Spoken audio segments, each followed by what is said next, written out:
Bonjour, je m'appelle Lionel Paillardin, je suis président d'une petite association qui s'appelle École et Territoires, qui se bat depuis une trentaine d'années contre les fermetures de classes et d'écoles, notamment en recourant aux tribunaux administratifs. Nous avons également participé à différents rapports, dont le rapport Le Bossé sur le système éducatif en milieu rural, qui aboutit à cette circulaire de 98. Sinon, je suis là pour vous alerter du fait que le gouvernement a officialisé ce printemps sa volonté de fermer toutes les petites écoles jusqu'à 3 classes et de regrouper les regroupements. C'est-à-dire que les regroupements isolés devront maintenant se transformer en regroupement, en regroupement concentré. Cette volonté est la même que celle qui a cours depuis une quarantaine d'années concernant tous les services publics. Vous savez tous qu'on a perdu des postes, des trains, des tribunaux, des gendarmeries, des trésors publics, des maternités, la liste est trop longue. Enfin, je ne crois pas qu'il y ait un seul service public qui ait échappé à cette concentration et à cet éloignement de la population. Et c'est maintenant autour de l'école et aussi autour des communes, puisque le gouvernement se félicite du fait que cette fin d'année, il y a 300 communes qui se regroupent.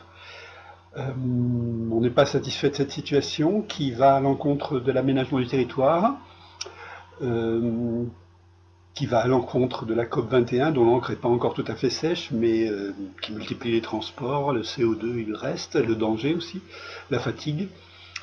Surtout que ces petites écoles ont de meilleurs résultats, tant pédagogiquement que socialement. C'est du moins ce que toutes les études du ministère montrent depuis une trentaine d'années, aux grandes dames de ce dernier d'ailleurs. Donc ce printemps, la ministre, à l'occasion d'une tournée dans le Gers pour inaugurer une école, un groupement scolaire, a officialisé le 15 avril cette position.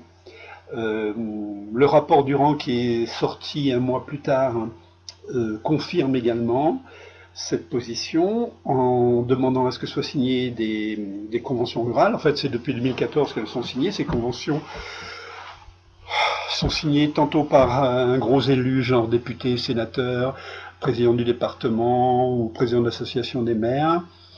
C'est selon les cas, selon les départements. Elles n'ont aucune valeur légale puisque ce sont les maires et les présidents de CIVOS et maintenant les présidents de comités de communes qui ont cette compétence. D'ailleurs, les préfets appuient de plus en plus fortement et commencent à agiter le bâton après avoir donné de la carotte aux présidents de comités de communes pour que ceux-ci prennent en charge la compétence scolaire au détriment des maires. Ce qui fait qu'il y a des maires qui vont apprendre par les journaux que leur comité de communes a décidé la suppression de l'école de leur commune sans qu'aucun intérêt réel ne soit apporté à la commune en question.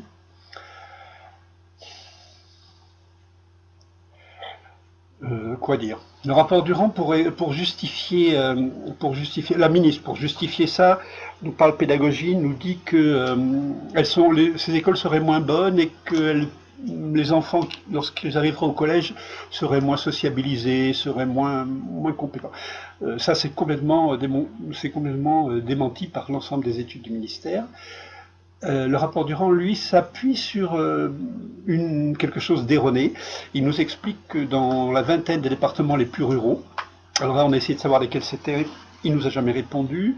On a demandé à l'ADEPE qui a dit qu'elle n'avait pas fait cette recherche. On a demandé à l'INSEE qui nous a dit que c'était pas leur souci. Tout ce qu'ils connaissaient c'était les pôles urbains et que dans les départements étaient tous plus ou moins ruraux. La seule différence c'est comprenaient tous du rural, même du rural profond. La seule différence c'est que certains avaient plus ou moins de pôles urbains. Donc personne n'a fait cette étude, personne n'a pu démontrer ça, mais malgré tout, donc, le rapport Durand dit que dans les 20 départements les plus ruraux, à la rentrée 2017, c'est pas cette rentrée-là, mais à la rentrée prochaine, et à la rentrée 2018, il y aurait... Alors dernièrement, ils viennent citer le chiffre de 25 000, avant c'était moins, c'était 12 000, mais bon, ils viennent citer le chiffre de 25 000 enfants en moins. Alors lorsqu'il y a des élèves en moins, normalement le ministère n'est pas gêné, hein, il met moins de postes d'enseignants, et ça ne lui pose pas de problème. Mais là, apparemment, ça pose un problème, hein, cette baisse d'effectifs prévisionnelle. On a demandé à l'ADEPE nous a dit non, nous, en 2017, effectivement, on a prévu une baisse d'effectifs de 6 500 élèves pour le premier degré, et 2018, on ne sait pas faire, on ne l'a pas fait. Bon.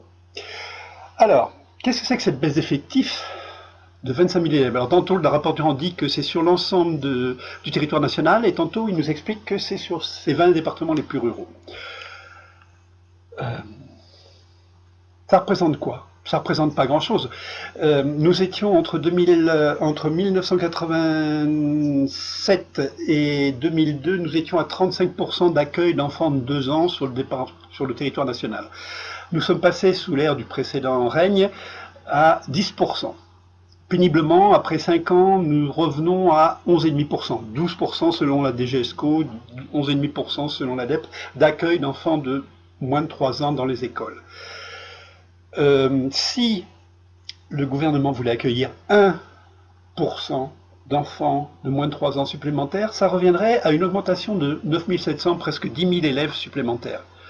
En gros, la soi-disant baisse de 6 500 et non pas de 25 000 prévue par l'ADEPE serait rayée avec ne serait-ce que 1%. Je ne vous parle pas de remettre en place les 35%, parce que là, c'est des milliers de postes supplémentaires qu'il faudrait créer. Donc, tous les éléments qui justifient les fermetures d'écoles, de petites écoles, ou les regroupements, enfin, pour les regroupements de regroupements, en fait, il n'y a même pas eu d'éléments avancés, mais pour la fermeture des petites écoles, aussi bien la baisse le moindre qualité pédagogique que une baisse supposée de la population scolaire sur les 20 territoires les plus ruraux ou sur l'ensemble du territoire national n'existe pas. On vous ment comme d'habitude, hein, j'ai pas peur de le dire. Il faudrait quand même se réveiller, et puis peut-être qu'à l'occasion d'une élection, on pourrait demander au futur président de s'engager sur ce point pour réouvrir les services publics et notamment les petites écoles. Je vous remercie beaucoup.